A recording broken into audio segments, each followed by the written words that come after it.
L'innovation est une constante chez Peugeot, une constante dès la naissance, puisqu'en 1890, Peugeot sort la première automobile. Une première automobile qui n'a pu naître que grâce à l'innovation. Si l'on regarde aujourd'hui en 2010, Peugeot qui prépare des voitures électriques, des voitures hybrides, l'innovation est encore au rendez-vous. Dans les années 30, Peugeot fait appel à un designer, Henri Thomas, pour dessiner la gamme 01 et surtout créer la gamme 02 en 1934 qui est incarnée par la 402, une voiture exceptionnelle par justement cette ligne que l'on appellera la ligne Fuso-Sochaux et une face avant étonnante puisque pour la première fois les phares sont intégrés dans la carrosserie. Ce design va se répercuter sur les 302 et 202, une famille de modèles qui aura la même face avant. Autrement dit, Peugeot vient d'inventer l'identité visuelle par une face avant. Au même moment, Peugeot innove au niveau de la conception des coupés cabriolets grâce à ce toit qui rentre dans le coffre arrière. Et l'Eclipse sera la première Peugeot à avoir cette solution, une solution qui fait aujourd'hui la caractéristique des modèles 200 et des modèles 300.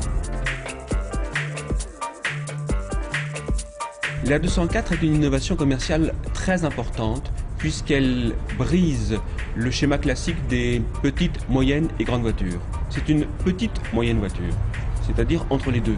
Autrement dit, elle s'adapte au marché, aux classes moyennes. Dans le domaine de l'innovation technique, le moteur diesel est certainement un grand moment chez Peugeot, dans le sens où aucun constructeur de voitures légères ne fabrique des moteurs diesel. Le moteur diesel est monté en série à partir de 1959, à un moment où la clientèle s'intéresse au coût d'usage. C'est-à-dire avoir une voiture cossue qui pour autant ne coûte pas beaucoup en utilisation. Peugeot poursuit l'innovation, poursuit la recherche en lançant sur la 604 le premier moteur turbo-diesel. En 1999, Peugeot sort le FAP, c'est-à-dire le filtre à particules. C'est une solution technique très innovante qui permet de rendre un moteur diesel propre. Une solution très ambitieuse qui permet à Peugeot de rester le leader mondial du moteur diesel.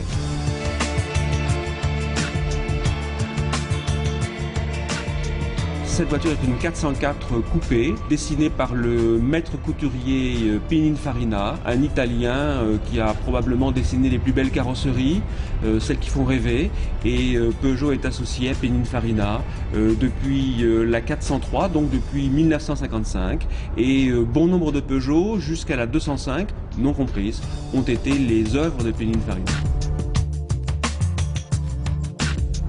L'émotion est un élément fort chez Peugeot, à la fois par l'extérieur, par des lignes harmonieuses, tendues, élégantes, mais aussi par l'intérieur, c'est-à-dire des habitacles tendus de cuir aux couleurs souvent presque parfumées, couleur menthe, couleur orange, couleur mandarine. Donc il y a en fin de compte un plaisir qui existe, une sensualité dans cette automobile et l'invitation en fin de compte au voyage font que cette automobile reste un objet de plaisir. Thank you.